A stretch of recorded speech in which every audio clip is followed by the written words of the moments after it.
sa mga mahilig kumain ng okra kagaya ko, ano ba ang posibleng mangyari sa ating katawan kapag kumain tayo nito araw-araw? Yan ang pag-uusapan natin sa video na ito.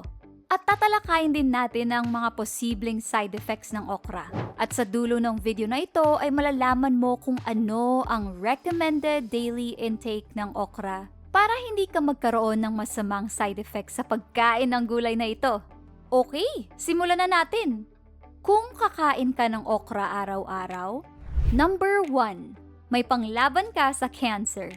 Siksik sa antioxidants na polyphenols tulad ng catechin, flavonoids, isoquercetin, vitamin A at vitamin C ang okra.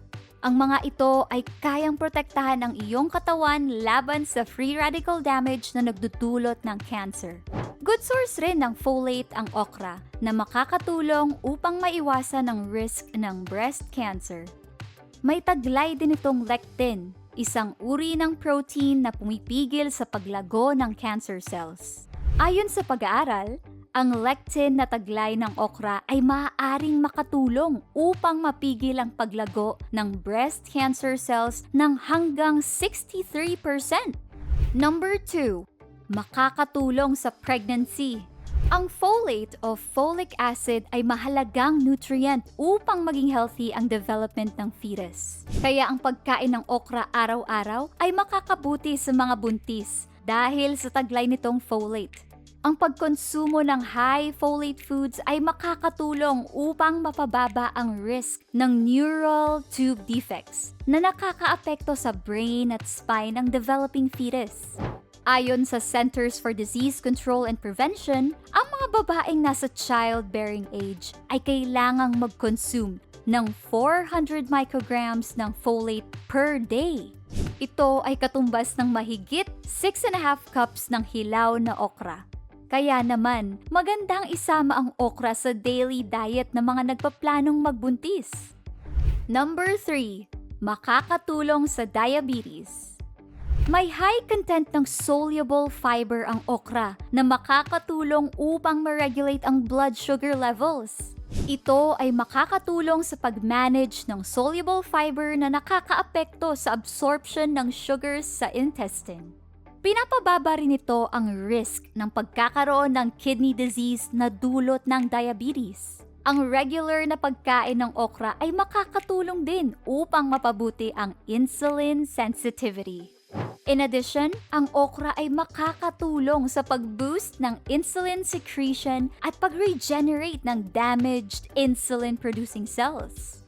Base sa mga isinagawang animal studies, ang okra ay may anti-diabetic properties na proven nakakapagpababa ng blood sugar at fat levels. Kaya kung ikaw ay mayroong diabetes, kumonsulta sa doktor kung paano isasama ang okra sa iyong diet.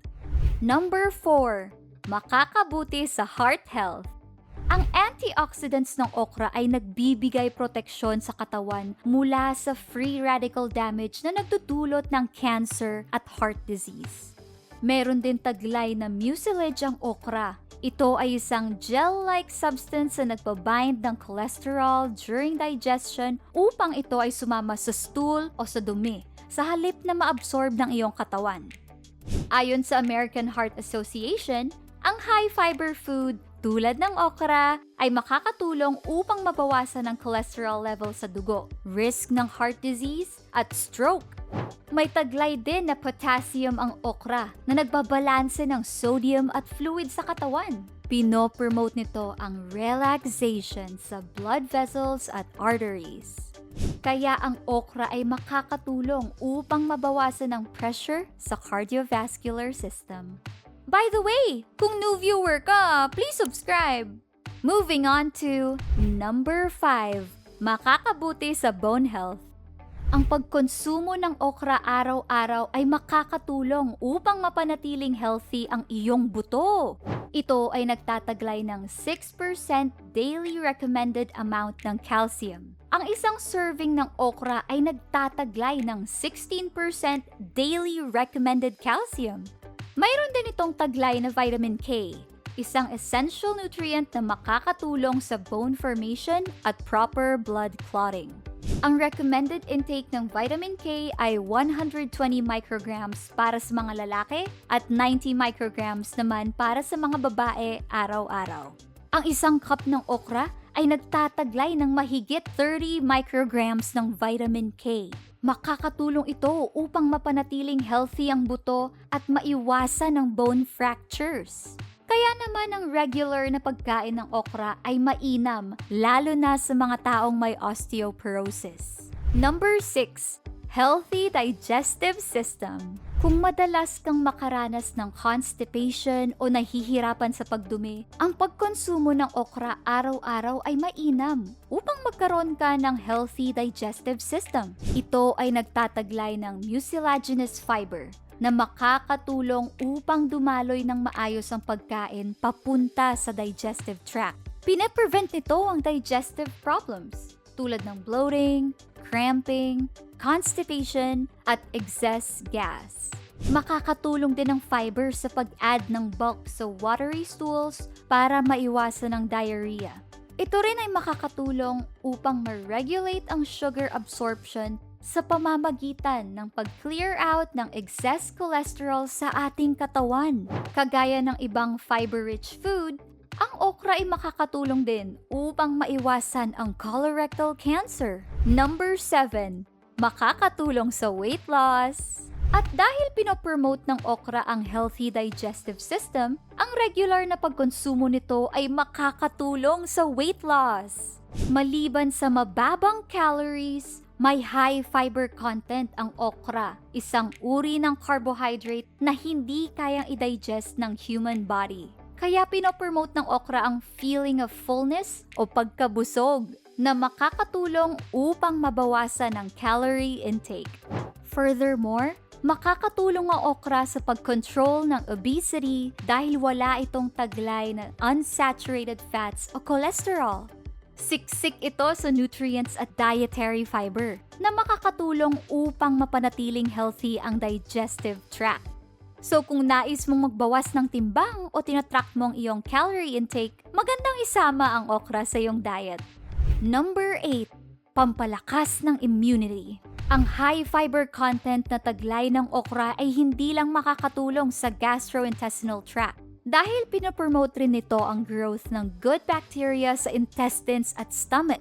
Pinoprotektahan nito ang katawan mula sa mga impeksyon upang ma-boost ang immune system.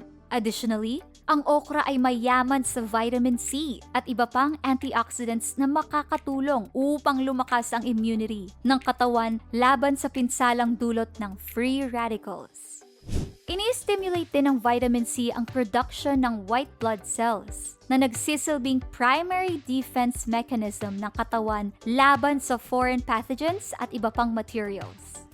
Mayroon ding anti-inflammatory, antibacterial, at anti-cancer properties ang okra na magbibigay proteksyon sa katawan laban sa iba't ibang uri ng sakit.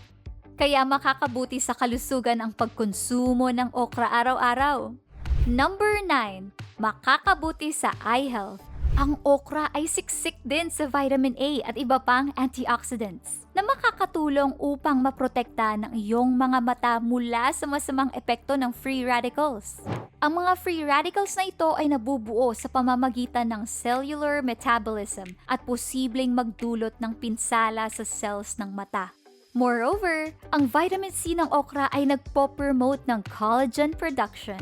Ito ay isang uri ng protein na nagbibigay ng structure sa iyong mga mata.